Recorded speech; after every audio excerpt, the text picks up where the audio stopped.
हमारे श्री पंढरपुर में एक भक्त हुए, उनका नाम था दामाजी पंत। क्या नाम था? श्री दामाजी पंत। एक राजा के, एक बादशाह के सूबेदार थे। आज की भाषा में कहें तो एक तहसील के रक्षक थे। एक बादशाह के अंतर में जितने जिले आते हैं, तहसील आती है, उनके एक एक रक्षक बना दिए जाते। तो एक जगह के सूबेदार थे। सोलापुर के पास में एक जगह है, वहां के। एक बार अकाल पड़ा और उस अकाल के कारण लोगों के लिए भोजन की व्यवस्था नहीं थी। धीमे धीमे लोगों की मृत्यु हो रही थी। दामाजी पंत ने जब देखा कि भाई लोगों की मृत्यु हो रही है, बिना अन्न के, बिना सामग्री के भोजन नहीं कर पा रहे। आए दिन दामाजी जैसे ही अपने घर से निकलते थे तो 2-4 शव यात्राएं जा रही होती थी और कोई पूछता था, भैया इनके प्राण कैसे चले गए? बोले भुखमरी के कारण प्राण चले गए। अकाल पड़ा है, खाने को अन्न नहीं है, बादशाह राजा सब अपने भंडार भर रहे हैं, जनता पर, प्रजा पर कोई कृपा कर नहीं रहा है, लोग मर रहे हैं। दामाजी क्या करते थे? अपने घर आते और घर की कुछ सामग्रियां बेच देते, कुछ अन्न इकट्ठा करके और फिर लोगों में बांटते। अपनी पत्नी के आभूषण बेच देते, फिर लोगों में बांट देते। और सब करके करते क्या थे? अन्न खरीदते, अन्न लाते और लोगों में, गांव में बांट देते। जितना उनसे हो पा रहा था लोगों की सेवा में दे रहे थे। लेकिन एक समय ऐसा आया, श्री दामाजी पंत के पास में अब बेचने के लिए कुछ भी नहीं था।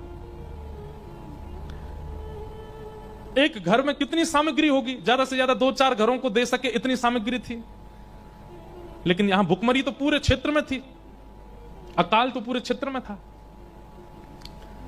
तो दामाजी पंत एक दिन रात भर सोचने लगे, क्या करूं मैं, कैसे इन जीवों का कल्याण करूं, कैसे इन लोगों को मरने से बचाऊं। क्योंकि वे एक सूबेदार थे, एक तहसील पूरी, एक जिला पूरा उनके अंदर में ही आता था। तो बादशाह का अन्न कोष, उसकी चाबी उन्हीं के पास ही रहती थी। बहुत ध्यान से सुनना। दामाजी पंत ने मैं बुलाया और कहा, देवी मेरे मन में एक योजना तो है लोगों के घरों में अन्न पहुंचाने की, लोगों की मृत्यु को टालने की, लोगों को जीवन देने की, पर इस योजना से मेरे प्राण चले जाएंगे। पत्नी घबरा गई, बोले आप कैसी बात कर रहे हैं? ऐसा कुछ भी नहीं करना जिससे आपके प्राण जाएं। मैं कहां जाऊंगी फिर? दामाजी कहने लगे, देवी मेरे एक के प्राण जाएंगे पर लाखों के प्राण बच जाएंगे। और ऐसा भी हो सकता है कि मेरे तो प्राण जाएं, साथ में तुम्हारे भी प्राण ले लिए जाएं। पत्नी बोली, ऐसा क्या विचार कर रहे हैं आप? तब दामाजी बोले, मेरे पास ये अन्न कोष की चाबी है बादशाह की। उसमें इतना अन्न होगा कि अगले 2-3 महीने तक, जब तक वर्षा का समय नहीं आता, जब तक ठाकुर जी की कृपा नहीं होती पृथ्वी पर, तब तक लोग मरेंगे नहीं। इतना तो अन्न होगा। उसको मैं खोल दूंगा, लोगों में बांट दूंगा, और फिर जब बादशाह को पता चलेगा वो मुझे सूली पर चढ़ाएंगे, और हो सकता है कि मेरे साथ साथ तुम्हें भी चढ़ा दें। लेकिन मेरे मन में आता है कि अगर मेरे प्राण चले जाएं, लाखों के बच जाएं, तो ये सेवा मैं कर सकता हूं। अब इस बात को सोचिएगा, ऐसी विचारधारा रखने वाला व्यक्ति वो कपटी नहीं हो सकता, उसके चित्त में छल नहीं हो सकता, उसके चित्त में चतुराई नहीं हो सकती। ऐसी बुद्धि वही कर सकता है जिसका चित्त बहुत सरल और निर्मल हो। हम लोग ऐसी विचारधारा वाले नहीं हैं। हम लोगों की विचारधारा विचित्र है।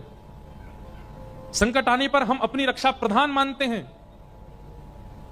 इसलिए हम लोग अब सहज नहीं बचे। हम जो इस काल के लोग हैं, हम में से सहजता, सरलता, निर्मलता निकल चुकी है। इसलिए हमको ज्ञान वैराग्य का आश्रय लेना पड़ेगा अपने कल्याण के लिए। प्राचीन भारत के लोग सरल थे, सहज थे, चतुर नहीं थे, इसलिए भक्ति मात्र उनका कल्याण कर देती थी। दामाजी पंत ने अपनी पत्नी से कहा, मैं अन्न कोष खोल करके लोगों में बंटवा दूं, मेरे प्राण तो जाएंगे पर इतने लोग बच जाएंगे। पत्नी ने कहा, मुझे स्वीकार है, आप कीजिए। और श्री दामाजी पंत ने अन्न कोष का भंडार खोल दिया, और राजा बादशाह को पता ना चले, रात रात में पूरे लोगों से लुटवाया खूब अन्न। इतना अन्न था उस अन्न कोष में कि 1 महीना तक लूटते रहे, फिर भी कम पड़ गया, फिर भी खत्म नहीं हुआ। लोगों के घरों में अन्न चला गया, लोग रोटी सब्जी बना के पाने लगे, भुखमरी बंद होने लगी, लोगों के प्राण जाने बंद हो गए।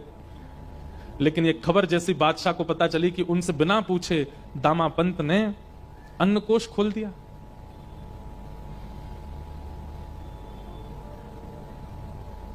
बादशाह ने आज्ञा कर दी, तुरंत बंदी बनाओ और दामा पंत को पकड़ करके बंदी बना करके सूली पर चढ़ा दो। मुझसे बिना आज्ञा लिए इसने ये किया कैसे?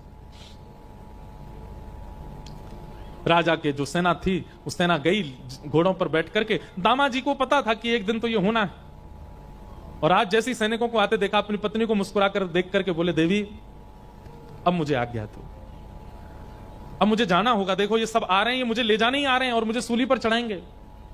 तुम ध्यान रखना अपना, और अपनी भक्ति तो करना ही, साथ ही मेरा स्मरण करके मेरा भजन की जो क्रिया है उसको भी तुम करती रहना। पत्नी बहुत रोई। दामा जी को बंदी बना लिया और बंदी बना करके सेना जो थी ले जाने लगी। चलो राजा की आज्ञा है, तुम्हें सूली पर चढ़ाना है। हाथों में हथकड़ी, पैरों में बेड़ियां बांध करके ले जा रहे थे दामा जी को। थोड़ी दूर पर पंढरपुर आया, और पंढरपुर आते ही नेत्र सजल हो गए श्री दामा जी के। और जो सेनापति था उससे कहा, एक अंतिम इच्छा मेरी पूरी कर देंगे आप? बोले क्या? ये मेरे इष्ट का स्थान है, श्री पंडरीनाथ भगवान यहां विराजते, आपकी अगर आज्ञा हो तो मैं ठाकुर जी को केवल प्रणाम कर लूं।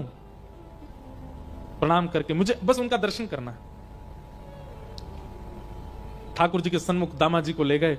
दामा जी ने सजल नेत्रों से कहा, हे विठल, हे विठोबा, मैंने अपने लिए कुछ नहीं किया, केवल आपको भजने वाले वैष्णव, आपके जन, ये संसार के लोग ये केवल खा सकें, इनके अकाल मृत्यु से, अकाल कारण से मृत्यु ना हो, बस इसलिए मैंने वो अन्न कोष खोल दिया। किया मैंने गलत है, ये अपराध मैंने किया कि एक बादशाह का अन्न कोष, एक राजा का अन्न कोष उससे बिना पूछे मैंने खोल दिया। लेकिन मैं अगर उनसे पूछने जाता तो वो कहीं ना कहीं चाबियां भी मुझसे अपने पास रख लेते, और फिर मैं जीवन में कभी मानव सेवा नहीं कर पाता, लोगों को अन्न नहीं दिलवा पाता। इसलिए मैंने उनसे पूछना उचित नहीं समझा, बिना पूछे ये क्रिया मैंने की, जो कि है तो अपराध। लेकिन भगवान, इस अपराध से क्रुद्ध होकर के, नाराज होकर के आप चाहे जो मुझे दंड दीजिएगा, पर नाथ अपने से दूर मत कीजिएगा। पंडरीनाथ भगवान से प्रार्थना कर रहे हैं, नेत्र सजल हैं। प्रबल प्रेम के पाले पड़कर हरि को नियम बदलते देखा, अपना मान टले टल जाए, पर भक्त का मान न टलते देखा। मेरा भक्त रो रहा है, मेरा प्रिय रो रहा है सामने बैठ करके, ठाकुर जी कैसे सहन कर पाते? इतने में ही श्री पंडरीनाथ भगवान एक नन्हे से कुमार बालक का रूप धारण किया। सुंदर कटाक्ष नेत्र हैं, सुंदर नासिका है, सुंदर अधर, सुंदर कान, सुंदर हाथ, सुंदर पैर, सुंदर छोटी सी पोशाक पहनी, सिर पर पाग बांधी, और महाराज तैयार होकर के बिल्कुल नटखट से एक नन्हे से कुमार बालक, मतलब लगभग आयु होगी 10-12 वर्ष की, और चाल ऐसी, ढाल ऐसी कि जो देखता है वही न्योछावर हो जा रहा है। एक बालक का रूप धारण करके बादशाह की सभा में पहुंच गए ठाकुर जी। द्वारपालों ने रोका, कौन हो? केवल तिरछी नजर से उनको देख लिया। नजर से देख करके जो रोकने वाले थे द्वारपाल, तो भूल गए इनको पूछना है, करना है, कुछ कहना है। ठाकुर जी बोले, अब बताऊं मैं कौन हूं? द्वारपाल बोले, नहीं नहीं, तुम जो भी हो बस हमारे नेत्रों के आगे ही रहना, दिखते रहो, बहुत अच्छे हो, जाओ भीतर जाओ। ठाकुर जी का सबसे बड़ा बाण यदि कोई है तो वो है उनका रूप, इतना सुंदर बना लेते हैं। कभी कभी मेरे मन में आता है कि राधा रमन, राधा वल्लभ बिहारी जी, पंडरीनाथ इतने सुंदर हैं कि महाराज ये स्थिर रहते हैं तो लाखों लोग इन पर दीवाने होते हैं। कहीं ठाकुर जी सचल प्रकट हो गए तो हम लोगों की स्थिति क्या होगी? पता क्या होगी स्थिति? प्राण वार देंगे हम तो। कृष्णदास किए प्राण न्योछावर। ठाकुर जी पे अभी तो आप 500 की नोट चढ़ाते हो, अभी तो आप हीरा चढ़ाते हो, अभी तो आप सोना चांदी चढ़ाते हो। कहीं ठाकुर जी सचल प्रकट हो गए तो फिर प्राण ही चढ़ा दोगे। बोले, नाथ ऐसे ही देखत रहूं तो मैं जन्म सफल कर मानूं। इतना सुंदर वेश धारण करके ठाकुर जी जैसे ही पहुंचे राजा की सभा में, बादशाह की सभा में, बादशाह ने पहले तो चाल देखी, चाल देख करके आनंदित हो गया। जबकि स्वभाव ऐसा है कि पहले कितनी दोरियां हैं, सब पे रोक दिया जाता है लोगों को, लेकिन चाल ढाल रूप इतना सुंदर कि सब रोकना भूल गए उनको।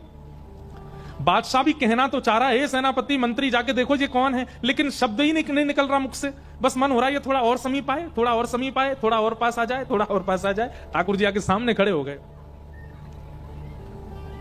बादशाह ने पूछा, तुम्हारा परिचय, कौन हो? बोले, मेरे नाम तो अनेक हैं, पर प्यार से सब लोग मुझे विठू विठू बुलाते हैं। क्या नाम है तुम्हारा? बोले, विठोबा। विठोबा? हाँ, कितना सुंदर नाम है, जितने सुंदर तुम उतना ही सुंदर तुम्हारा नाम है। कैसे आना हुआ तुम्हारा हमारे यहां?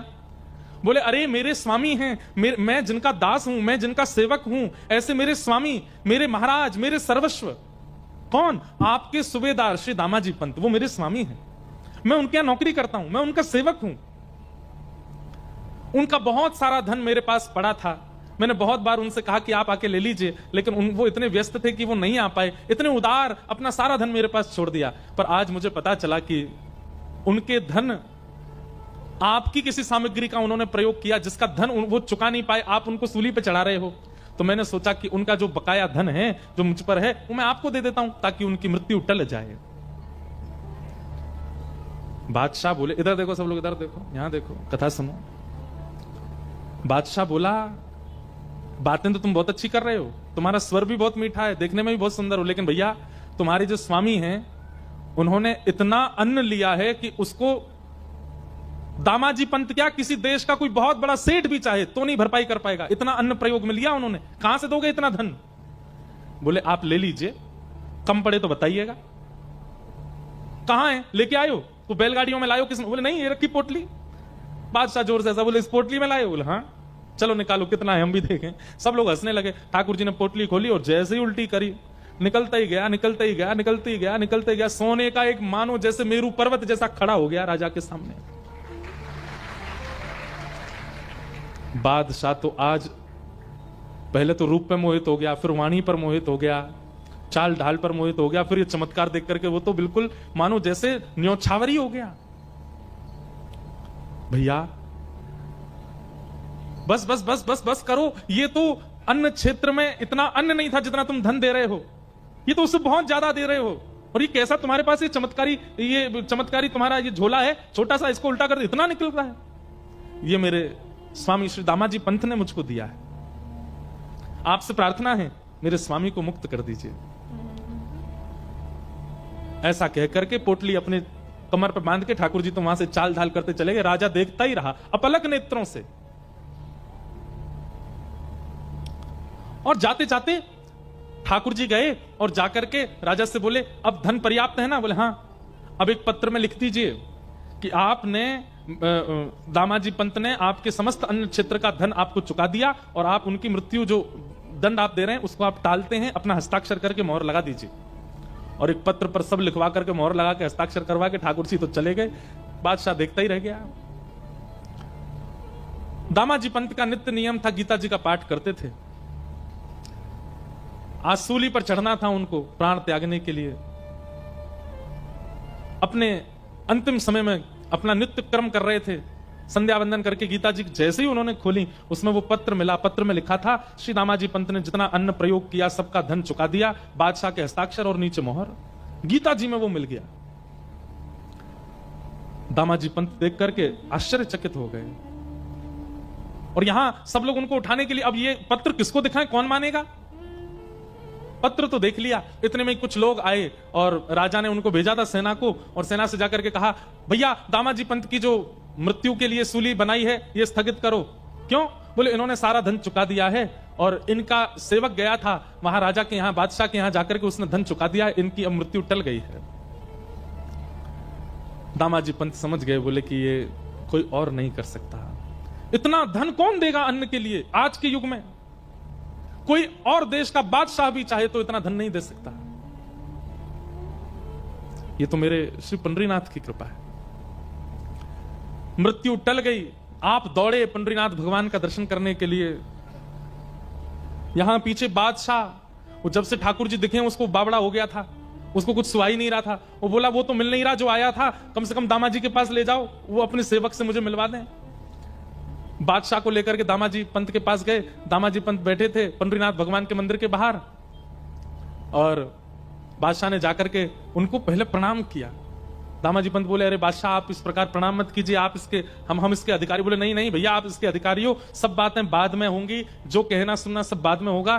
तुम्हारा एक सेवक आया था जो सारा धन दे करके गया, उसका नाम विठोबा था। वो सेवक तुम्हारा कहां है? हम तुमसे जीवन में कभी कुछ नहीं मांगेंगे, और भैया तुमको सूबेदार नहीं, हम तुमको अपना मंत्री बना देंगे, बस अपना वो सेवक हमको दे दो। दामाजी पंत बोले, मेरा कोई सेवक नहीं है स्वामी, मैं सबका सेवक हूं, मेरा सेवक कौन है? अरे बोले, वो सांवला सा था, उसकी चाल बड़ी मधुर थी, बोलता था तो ऐसा लगता था मानो मिस्री निकल रही है। बोलता वो था, मुंह में पानी हमारे आता था। ऐसा पहली बार देखा कि किसी की वाणी सुन के मुंह में पानी आता हो, किसी का दर्शन करके रोम रोम पुलकित होता हो, किसी को देख करके आंखें झपकना भूल जाती हूं। मुझे रात भर नींद नहीं आती है, मुझे वही दिखता है। मैं तुमसे हाथ जोड़ के प्रार्थना करता हूं, हम धन कोष तुमको दे देंगे, अन्न कोष तुमको दे देंगे, अपना वो सेवक हमको दे दो।